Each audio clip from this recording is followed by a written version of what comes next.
बाबा मुझे मारा है, खून निकला है, बहुत मारा है बाबा मुझे मारा है, खून निकला है, बहुत मारा है बाबा मुझे मारा है, खून निकला।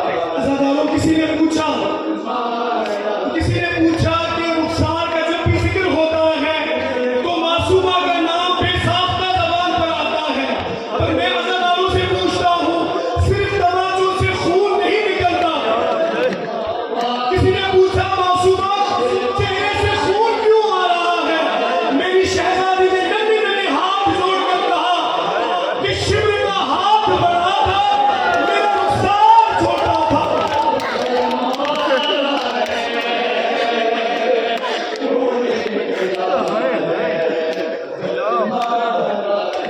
चेहरा मेरा खुद देखो, कितना मारा है, बहुत मारा है बाबा मुझे मारा है, खून निकला है, बहुत मारा है।